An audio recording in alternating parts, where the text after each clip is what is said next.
బీసీలకు 34% రిజర్వేషన్ కల్పించినందుకు ముఖ్యమంత్రి నారా చంద్రబాబు నాయుడు, ఉప ముఖ్యమంత్రి పవన్ కళ్యాణ్, ప్రధానమంత్రి నరేంద్ర మోడీలకు ధన్యవాదాలు తెలుపుతున్నామని టీడీపీ రాష్ట్ర కార్యదర్శి తాళ్ల వెంకటేష్ యాదవ్, జిల్లా బీసీ విభాగం అధ్యక్షుడు శ్రీనివాస్ తెలిపారు. స్థానిక అరండాలపేటలోని జిల్లా తెలుగుదేశం పార్టీ కార్యాలయంలో ముఖ్యమంత్రి చంద్రబాబు నాయుడు చిత్రపటానికి పాలాభిషేకం చేశారు. అనంతరం ఏర్పాటు చేసిన మీడియా సమావేశంలో వారు మాట్లాడారు. 1982లో ఎన్టీ రామారావు తెలుగుదేశం పార్టీ స్థాపించిన తర్వాత 1983లో ప్రభుత్వం అధికారంలోకి రావడం జరిగిందని తెలిపారు. 1986లో ఆయన ఆశించిన విధంగా ఉమ్మడి ఆంధ్రప్రదేశ్ లో ఉన్న బడుగు బలహీన వర్గాల వారిని రాజకీయంగా పైకి తీసుకురావాలి, వారికి ఎదుగుదల ఇవ్వాలనే ఒక ఆలోచన చేసి అనేక మంది బీసీ నాయకులకు ఒక రాష్ట్రంలో రాజకీయ భవిష్యత్తు ఇచ్చిన నాయకుడు అన్న ఎన్టీ రామారావు అని కొనియాడారు.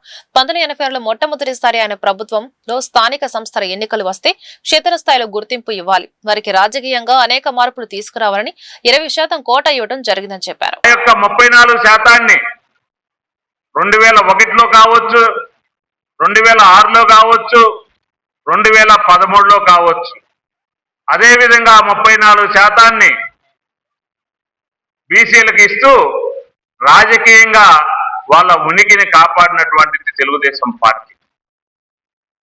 అయితే ఈ రోజు మనం చూస్తా ఉన్నాం, ఆ తర్వాత జరిగినటువంటి 2021 స్థానిక సంస్థల ఎలక్షన్లో ఒక్క అవకాశం ఇవ్వండి అని చెప్పేసి వచ్చినటువంటి దుర్మార్గపు జగన్మోహన్ రెడ్డి ముఖ్యమంత్రిగా ఉండి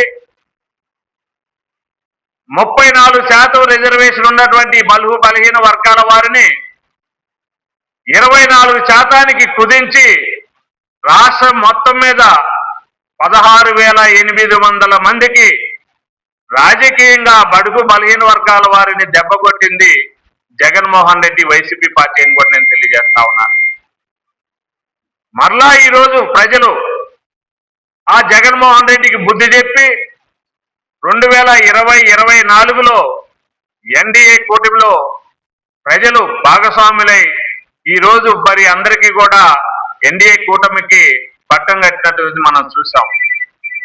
ఏదైతే ఒక కార్యదక్షత ఉన్నటువంటి నాయకుడు, ఒక విజనరీ ఉన్నటువంటి నాయకుడు, బలహీన వర్గాల వారికి న్యాయం చేయాలని ఒక తపనున్నటువంటి నాయకుడు శ్రీ నారా చంద్రబాబు నాయుడు గారు ఈరోజు మళ్ళా ఎన్డీఏ కూటమిలో ఉన్నటువంటి పెద్దలైనటువంటి డిప్యూటీ సీఎంగా ఉన్నటువంటి పవన్ కళ్యాణ్ గారిని, అటు బీజేపీ నాయకుల్ని, రాష్ట్ర అధ్యక్షుడైనటువంటి మాధవ్ గారిని, వారందరితో కూడా కూర్చొని చర్చించి మనం గతంలో ఏ విధంగా అయితే బలహీన వర్గాల వారికి మద్దతుగా ఉన్నామో ఇప్పుడు కూడా ఖచ్చితంగా ఈ బడుగు బలహీన వర్గాల వారికి మద్దతుగా ఉండాలి. జగన్మోహన్ రెడ్డి చేసిన మోసాన్ని మనం దాన్ని అడ్డుకట్ట వేసి మళ్ళా బీసీలకి న్యాయం చేయాలి. కాబట్టి ఈ యొక్క రాబోయే స్థానిక సంస్థల్లో రూరల్ ప్రాంతంలో ఉన్నటువంటి ఎంపీటీసీ కావచ్చు, జడ్పీటీ సభలో బీసీలకి 34% రిజర్వేషన్ ఇచ్చి బీసీలకి పెద్ద పీట వేసిన ప్రభుత్వం ఏదైనా ఉందంటే అది నారా చంద్రబాబు నాయుడు గారి ప్రభుత్వం, తెలుగుదేశం ప్రభుత్వం అని చెప్పేసి పార్టీ అని చెప్పేసి సందర్భంగా తెలియజేసుకుంటున్నారు. ముఖ్యంగా గడిచిన 2 ఏళ్లలో దాదాపు 32,500 కోట్లు బీసీలకు కేటాయించి అన్ని కులాలకి న్యాయం చేసిన ప్రభుత్వం ఏదైనా ఉందంటే అది తెలుగుదేశం ప్రభుత్వం అని చెప్పి సందర్భంగా తెలియజేసుకుంటున్నాం. గత ప్రభుత్వంలో దాదాపుగా బీసీల మీద రాజకీయ కక్షతో 250 మందిని ఈ వైకాపా ప్రభుత్వం పొట్టన పెట్టుకుంది. ఈ రోజున రాష్ట్రంలో ఆర్థికంగా కానీ రాజకీయంగా కానీ బీసీలని పెద్ద పీట వేసిన ప్రభుత్వం ఏదైనా ఉందంటే తెలుగుదేశం ప్రభుత్వం అని చెప్పి సందర్భంగా తెలియజేసుకుంటాం. ముఖ్యంగా బీసీ గురుకుల పాఠశాలలో దాదాపుగా రాష్ట్రం మొత్తం మీద 119 బీసీ గురుకుల పాఠశాలలో 93 గురుకుల పాఠశాలలో ఓన్లీ తెలుగుదేశం ప్రభుత్వం హయాంలోనే ఏర్పాటు చేసినని ఈ సందర్భంగా తెలియజేసుకుంటాను.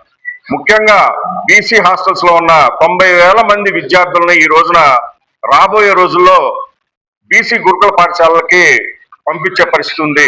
ఈ రకంగా బీసీ విద్యార్థులు కూడా ఉన్నత చదువులు చదువుకోవడానికి తెలుగుదేశం పార్టీ పెద్దపీట వేస్తుందని ఈ సందర్భంగా తెలియజేసుకుంటున్నాం.